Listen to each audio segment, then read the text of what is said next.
ახალი ტყემალი ვისაც გიყვართ. ჯერ ტყემალი ვისაც გიყვართ და მე ახალი. თუ გინდათ რომ მთელი წელი ახალი ტყემალი ჭამოთ, გაკეთებთ რას? 3 ლიტრიანში ჩაყრით ბოლომდე ტყემალს, ასხამთ ქაფქაფა წყალს. ნუ გეშინიათ არ გატყდება, იმიტომ რომ ის ტყემლის მასა აცივებს სანამ ფსკერზე ჩავა. გაავსებთ ბოლომდე.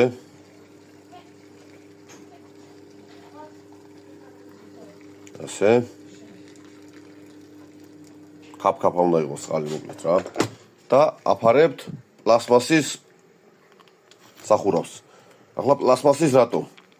ეს არის დროებითი. ეს წყალი უნდა გადავაქციო ხვალ.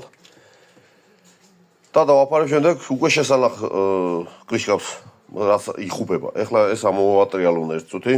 აი ამომატრიალი. და რატო? ის წყალი რაც იყო ქვემოთ, იყო ცივი, მაგ ფსკერზე რაც იყო. და ზემოთ დარჩა ცხელი და რო ამოატრიალებ, მე ისევ ჩამოდის დაბლა.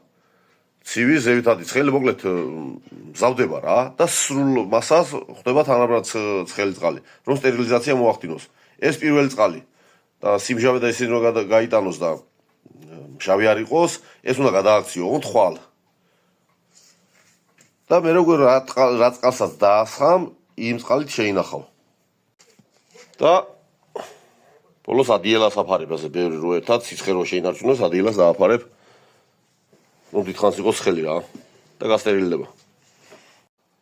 ესე იგი როგორ გითხარით? დღეს მეორე დღეა, გაცივდა, სიტყვაში მქონდა, მოხსნით ამ პლასმასის კრიშას, გადმოწურავთ მთლიან წყალს, ეს წყალი გადასაქცევია, სიმჟავე მიაქვს ამას. არ ჭირდება.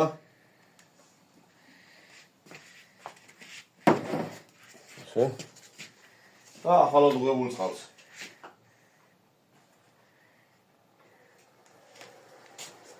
ასხამთ ისევე ისე.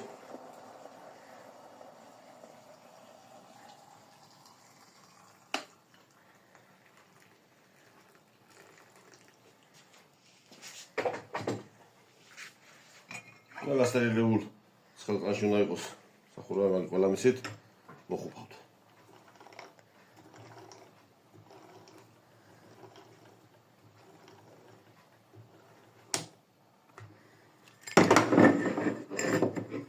და ამოატრიალებთ ამასაც. მერე ბოლოს ამოატრიალებული უნდა შეინახოთ. და დასრულებულია. მოკლედ ასე ეს არ ფუშდება, არც მარილი უნდა, მას არაფერი არ უნდა. ყველაფერი აქვს, ცხელი წყალი ყოფნის შესანახად. და შემდეგ რო გახსნით ზამთარში, უმბალო უნდა უეჭველი, კინძი, ნიორი